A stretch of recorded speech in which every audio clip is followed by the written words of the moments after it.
about. All right, we have a lot of ground to cover tonight. Joining us first, we begin with Devin Nunes. He is the chairman of the House Intelligence Committee. He's a California congressman. Congressman, you say that you will move to hold the Attorney General of the United States in contempt of Congress.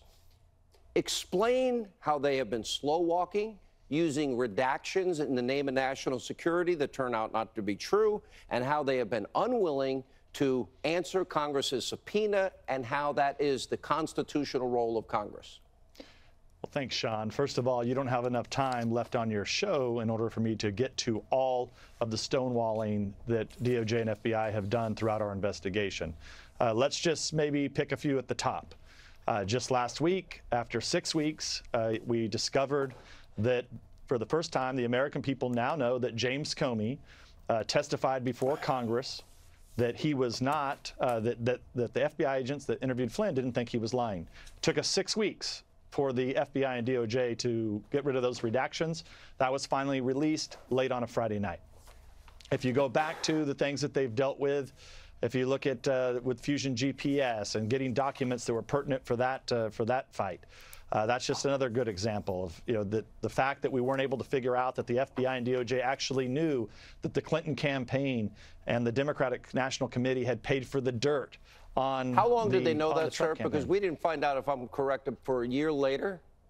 Well, look, we believe that they knew it. They knew it basically from the very beginning. Wait, that would mean they knew that Clinton paid for it when they made the FISA application, and they never verified the Clinton dossier by a foreign agent citing unverified Russian sources. They knew all of this. Did they lie to a FISA judge? Well, they know things. Here's the funny thing: is that they know things.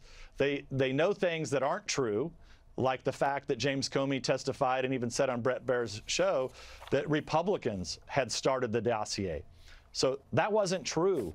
Now, what is true is that the Democratic Committee and the Hillary Clinton campaign paid for the dirt, but of course, Mr. Comey didn't tell that to Congress. So now he lied. Because Christopher Steele was not brought in. I saw that interview. He was not brought in until Hillary started paying that bill, correct?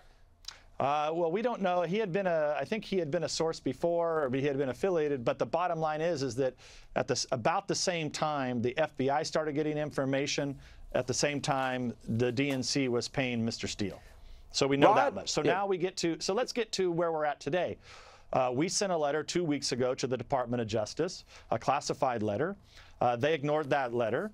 We had to then issue a subpoena last week. We issued a subpoena. Then finally on Thursday, they got back to us and said they weren't going to comply with the subpoena. Now, over the course of the last few days, they continue to leak ridiculous stories, leak stories of classified meetings that occurred at the White House that, quite frankly, some of us weren't even aware of these meetings, but they're coming to us with accusations that clearly had to have been leaked by the Department of Justice and the FBI. How soon will you hold Jeff Sessions in contempt? Look, so I want to talk to Mr. Sessions. So Attorney General Sessions said today that he wants to discuss things. That's good. I want to talk to him. I actually don't believe that Mr. Sessions saw my letter. I really don't. I don't think the Attorney General saw it. So then we had to move to the subpoena, which I'm sure he found out about that. But, at the end of the day, he's in charge there. I think there's enough information now that the that's out there now between what you saw in the court that you had in your monologue on Friday. Wow. I think the Attorney General should, at some point, the recusal gets ridiculous. I am befuddled and bewildered. Look, for example, there's a great piece by Andrew McCarthy. Why all the secrecy? Outrageous redactions to the Russia report. Rod Rosenstein, up to the final minute, we would never have gotten the Nunes memo or the Grassley-Graham report about FISA abuse because Rod Rosenstein, according to my sources, was begging Paul Ryan not to hand that information that you subpoenaed way in advance, and he waited to the last hour to hand it over. Why is Rod Rosenstein doing this? Why are they now, the FBI, refusing to pursue the personal struck page text when we know there are gaps missing in that? And at what point do we see this as an obstruction case? Well, I agree with you that they should just stop digging. I don't know what's going on in their minds. There's enough information out there now. They should know that what's occurred here now was inappropriate. They know that they can't investigate themselves. And so, you know, if you want to actually get to solving the problem, just stop making the problem worse. Give us the information in a timely manner. I mean, just give us all the information. Just give it to us so that the investigators that have the oversight role can properly go through everything. But when the more that they spread this out bit by bit by bit, the more ridiculous they look and the more dishonest they look and the more corrupt that it looks to the American people. If I've been wrong, I know you follow the show.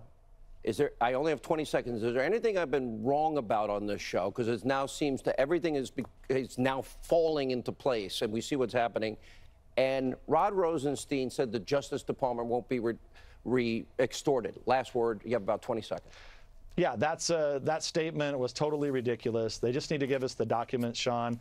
Look, this is going to get a lot worse before it gets any better. There's a lot more information out there that the American public deserves a right to know. And you have not been wrong on anything that I've seen. But you know what your challenge is? You haven't seen all the information, and you have a right to see it, and it's worse. Unbelievable. All right, sir. Thank you for the good work you're doing to be transparent with the American people. When we come back, a major enemy of the president who is in serious trouble, and Sarah Carter, David Schoen, Greg Jarrett, new information, and Sebastian